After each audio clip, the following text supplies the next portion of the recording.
안녕하세요. 유익한 건강 정보를 귀에 쏙쏙 박히게 알려드리는 산부인과 전문의 닥터정연입니다. 오늘은 생리용품의 종류에 대해서 알려드리려고 하는데요. 2017년도에 있었던 생리대 파동 다들 기억하시죠? 일부 일회용 생리대에 발암물질로 알려져 있는 톨루엔, 벤젠 등의 휘발성 유기화합물이 들어있다고 해서 많은 여성분들이 깜짝 놀라셨죠. 그 이후 생리용품에 대한 관심이 많아졌습니다. 그래서 오늘은 생리용품을 고르시는데 도움을 드리고자 여러 가지 생리용품들을 직접 보여드리면서 설명해 드리도록 할게요. 먼저 생리 중에 제일 많이 사용하고 있는 제품은 단연 짜잔! 일회용 생리대는 부착 필름을 떼어내서 팬티에 안쪽에 붙여서 사용합니다. 날개가 있는 거는 날개까지 붙여두면 팬티 안쪽에 부착이 되죠. 생리양에 따라서 종류도 다양하게 나와 있습니다.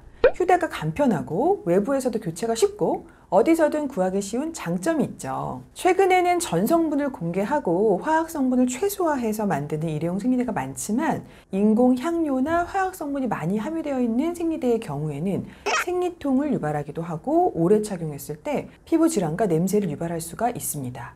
또 활동성이 많은 날이나 잘 때 생리열이 셀 수 있다는 단점이 있습니다. 다음으로 일회용 생리대 중에서 유기농으로 되어 있는 유기농 생리대입니다. 흡수체, 접착제 등의 화학물질의 사용을 줄이고 유기농 면을 사용해서 인체의 자극을 줄이고 자연 분해되어서 쓰레기 발생도 줄였습니다. 단점은 일반 생리대에 비해서 가격이 비싸다는 점입니다. 제가 비교해 보니까 일반 생리대에 비해서 가격이 3배 이상 되네요. 제가 뜯어봤더니 일반 생리대가 이거거든요. 이게 유기농 생리대예요. 그런 느낌이 약간 들어요. 약간 거칠거칠한 느낌. 네. 이런 점은 참고하시면 도움이 될 것 같습니다. 그 다음 이것은 뭘까요? 이 천은 뭘까요? 이것은 면 생리대인데요.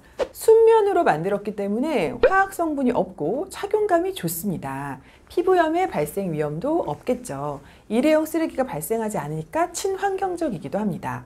세탁 후에 또 쓸 수 있으니까 초기 비용은 많이 들지만 장기적으로는 경제적이기도 하죠. 하지만 외부에서 교체해서 가지고 다니기가 어렵다는 점이랑 매번 피 묻은 생리대를 세탁을 해야 한다는 단점이 있죠.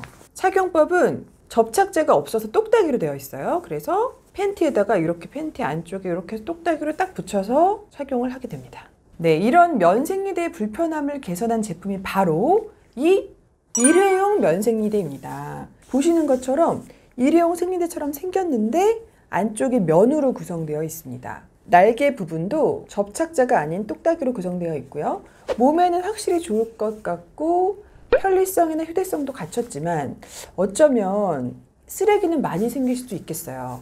재사용이 안 되거든요. 일회용이라서 사용하고 버리셔야 합니다. 그리고 비싸다는 단점이 있죠. 제가 비교해봤더니 일반 생리대에 비해서 10배 이상 비싸더라고요. 다음으로 보여드리는 것이 질내 삽입형 생리대인 탐폰입니다. 탐폰을 뜯은 다음에 이렇게 탐폰을 질 안쪽에 넣고 밀어 넣습니다.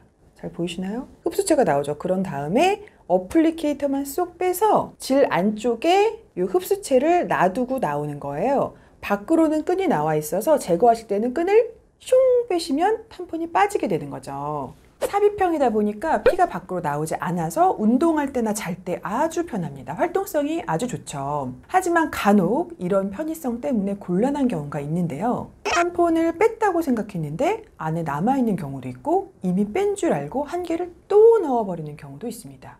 이런 경우에 대부분 생리가 끝났는데 악취가 나요 이러면서 외래에 오시죠. 탐폰이 생리혈을 잔뜩 흡수해서 균이 자라나는 배지 역할을 합니다. 정말 지독한 냄새가 나요.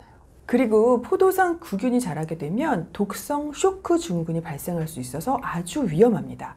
탐폰을 사용하는 경우에는 탐폰을 뺐는지 꼭 기억하셔야 합니다. 이건 뭘까요? 이게 바로 생리컵이라는 건데요. 말랑말랑해요.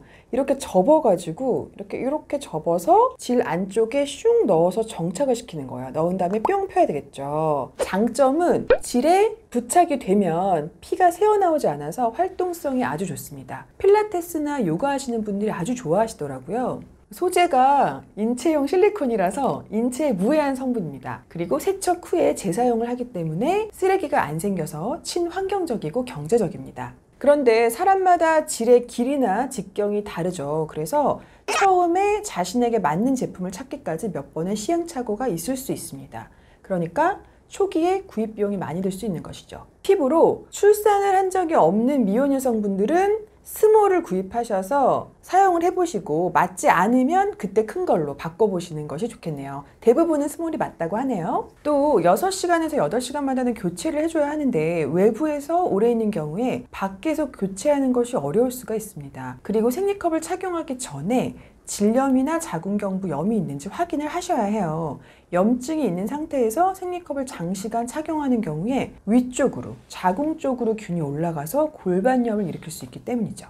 마지막으로 보여드리는 것이 생리 팬티입니다. 원래는 방수만 되는 팬티로 주로 생리 중에 보조용으로 사용했던 것인데요. 요즘에는 팬티 안에 흡수체를 넣어서 생리대 대용으로 사용할 수 있는 수준으로 발달했습니다. 패디에 비해서 피부에도 자극이 적고 세탁 후에 재사용이 가능하다는 장점이 있습니다. 초기 비용은 들지만 장기적으로는 경제적이죠. 단점으로는 매번 세탁을 해야 한다는 점과 외부에서 교체했을 때 돌돌 말아서 보관을 해야 하니까 보관이 불편하다는 점이 있겠습니다. 오늘 이렇게 다양한 생리용품들에 대해서 소개해드리고 장점과 단점에 대해서 알려드렸습니다. 본인에게 맞는 생리용품을 선택하시는데 도움이 되셨으면 좋겠습니다. 그럼 저는 다음 주 월요일 날 더 좋은 의학 정보를 가지고 찾아올게요. 안녕!